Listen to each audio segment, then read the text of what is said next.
Hey, what's up? We've probably been on a little hiatus. As Just want to say thank you to everybody that was involved in the Elite Performer Program launch, and let's see if we can get back into some content.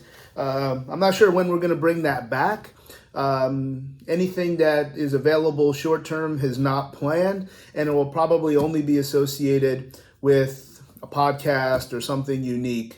So I'm not sure when the next point we're going to have the EPP available again. So good job on everybody that got in, and everybody that was in on the early launch will get some access to me for the questions or really anything that they think I can help them with. So over the weekend, I knew this was coming, and it has been released for a little bit, which is Pavel's latest book called Deadlift Dynamite here. And there may have been previous iterations, but this is the contemporary. And it was co-authored, and certainly the star of the show here is Andy Bolton, who is the first man to ever deadlift 1,000 pounds in a tri-meet at all, and certainly one of the greatest powerlifters to ever live. So there's a couple things that come to mind when I talk about, when I hear the name Andy Bolton, and one of them is that I was a spotter, or a loader rather, for that 1003 deadlift. I was there. I have said in the past it's the greatest powerlifting meet of all time. At that point, it was, I want to say, 2006 or 2007. It was at Fort William Henry in Lake George, where Bill Crawford had his gym. Many folks, and I certainly always give credit that my mentor in powerlifting was Bill Crawford, and also at the time, a fellow that was very close to those training situations was Sebastian Burns. So that was at a point where I started to realize that as you move up the ladder in powerlifting competitions, there's always somebody stronger. So I was not a WPO semifinalist. I will also look clear in the camera and did not make the same commitment that other lifters did. And obviously that means performance enhancing drugs, as well as a commitment to training, where a lot of guys at that level, their whole life was based around training. And I wasn't committed to doing that. I was a punk. I was a bitch. I didn't do what I was supposed to do. I didn't do what others believed I could do. So it's not a knock on any of those things. But that was the first time where now I'm at a meet and I'm not competing. So, but Andy Bolton was all that you remember. So here's a couple things from that meet that I remember. One of which, Andy was I guess his goal. He was zeroed in on the deadlift. So he did not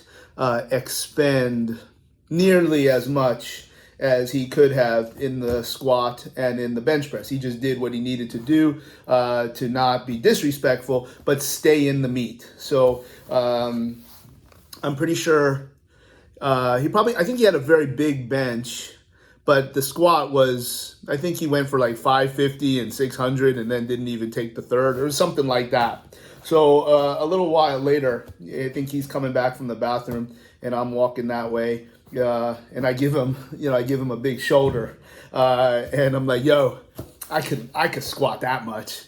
And I remember, I can't do English accent because it just sounds like Australian, but I think he said something like, yeah, I'm sure you can. So that meet was also really, really amazing, because it had almost every big name powerlifter at that time, some of the strongest humans to ever live. Now, remember, this is multiply, so some of the numbers were just staggering. Andy Bolton, obviously went for 1,000 on the deadlift, but he's a 1,200 pound squatter at a super heavyweight. Chuck Vogelpohl did not compete. I don't remember why. I remember I treated him, but it wasn't like he was so destroyed that he couldn't compete. He just wasn't in it. That was very cool to spend some time with him. I've told story before on spending time with Louis, and at that meet where he wanted to make sure he came back to see at the point he was calling the kid deadlift, and that kid was Alexander Kutcher, who I think at 165 had like an 840 something deadlift. Because at that time the IPF guys I think had all gotten popped on their testing procedures, so they all jumped to compete in WPO. The two that I remember, but both were Soviets, was Alexander Kutcher and Evgeny Yarambash. And this was the first time a lot of people had seen these guys lift in person. I think Kutcher people had seen before. Louis hadn't seen him before. He wanted to see him pull. But Yarambash, nobody had ever seen in person. And it's just staggering. Just unbelievable to see what some of these what some of these guys were doing, and to see so many 1,000-pound squats, which at that time was a pretty cool thing. There were others too. I just don't remember. I remember there was another Soviet who appeared to be from Asian descent, one of the largest humans I've ever seen. And to suggest you can't lift a lot of weight when you're really tall, very, very foolish. These would be like NFL level linemen, but probably 4 or 5 inches taller, and the same width. I mean, I remember Jeff Lewis, for instance. It just unbelievable how big, just physically big these guys were. So that was what that meet was. It was really a very special time. And in fact, as I tell this story, I'm going to thumb through it here to find page 83, because when I tell stories, I expect you to believe me. So let's look very, very carefully. And there's Andy finishing. And I'd like you to try to look very, very closely to this fellow right here. And that's me. I'm wearing a Metal Militia shirt from Bill's gym. This was one of the other spotters and loaders, obviously, for the deadlift. And I'm pretty sure that's me right there. So let me double check. 100% me right here, with both arms raised in the air. There's one arm. And when you get the book, you'll be able to see. I remember too, I was afraid to pull the handle on the monolift for some of these dudes. I'm like, I haven't done this enough. You need somebody that isn't going to screw this up. So, hey, the other thing that comes to mind when I think of Andy Bolton, for instance, is something very, very maybe almost a little bit of a tired message, but it's one that I forget how this goes. But it's like when somebody says something, the first thing that they'll say is like, that's the dumbest thing I've ever heard. And then after a while, the next thing they say is, yeah, like, that's kind of stupid. I definitely don't agree with that, but I can kind of see your point. And then after that, maybe years or however long later, then the next thing will say, yeah, that has merit. That's just not how I do it. And then after a period of time after that, the message is, oh yeah, that's always how we've done it. So I'm gonna read an excerpt here from page 15 of Deadlift Dynamite, and I'll smirk the whole way as I read this. Take a breath and sit back, hip hinge. Let me make sure I get this right so nobody thinks I'm messing around. Do not move your neck at all on descent. Imagine you are an insect with your head and your torso forming one rigid block. You will start looking straight forward, and by the time you have hinged low enough to grab the bell, you will end up looking at a spot on the floor 6 to 10 feet in front of you. Well, what do you know? For years, there's been scumbags that have done podcasts about me and why I would coach the neck to be neutral, just as it says here in page 15 of Deadlift Dynamite. Because when you watched Andy Bolton squat and deadlift, you would see exactly that neck position.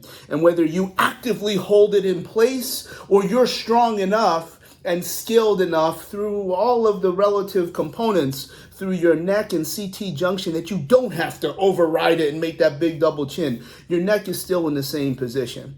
And I find it very, very strange back then why people would not do it, but because they weren't doing it. And now all of a sudden, so many different resources, including this one right here, would basically say what I say. It's not about getting credit because I didn't make this up. You can go back to I'm going to guess, at some point as early as the 70s, when you watch Hugh Collins squat. and his squat would look very, very similar to what you would see with a lot of multiply hip dominant squatters, where you sit into the gear, where then, because your tibia is relatively vertical, something has to go forward because your knee is not going forward in a more Olympic or athletic looking squat. So his head is here and his trunk is here. So he's really hitting that 6 to 10 feet here that Pavel and or Andy's talking about.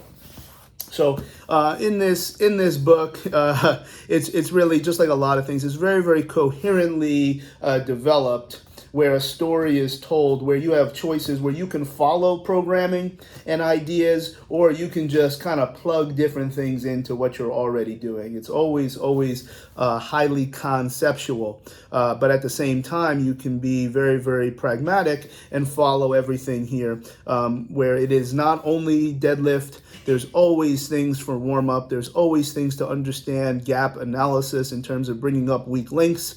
There's several different options to program for novice, intermediate, and advanced. We talk the book talks about the squat, talks about the bench press, talks about a lot of other ideas that are all going to complement the deadlift.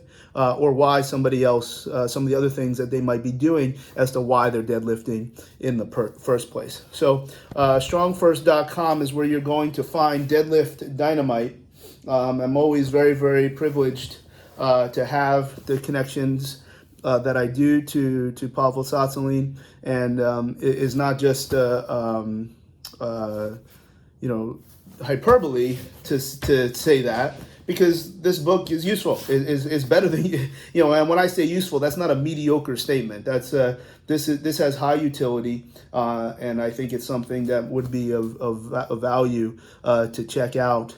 What I would love to see is perhaps some athletic development coaches, some sport, they're more in the sports training or athletic development space, and they find that maybe certain measures are not as robust as they think they should be, and they're ready to make some changes. Well, why don't we look at something like this? Why don't we look at some folks that have much more of a functionally myopic approach? As long as you say functional, that makes it okay. In terms of strength, which is a significant component to power, it might have a big pinch on how you program, but this will also lead you to some significant research that might also help you make your decision. So hopefully that all makes sense. Pack neck is probably exactly how you're going to learn how to do that in this book. And by the way, on page 16, it does say optimal neck position is hotly debated. More than one correct answer. Of course, you can do whatever you want. Remember, don't confuse me for somebody that cares. Witnessed a variety of liveness of world record holders. Hey, I'm not going to sit here and tell you that you should do what a world record holder does. Let's learn what they do and see what's applicable. Just because they won a world record, just because his name is Andy Bowen and is the greatest deadlifter of all time, doesn't mean that that's exactly what you should do just because he did it. Let's do it because there's some merit, there's some science, and there's things that apply to what you do. So hopefully that all makes sense. And if at any time along the way you're running through the Crichton section of Mobile, Alabama, anybody that sees a leprechaun, say yeah.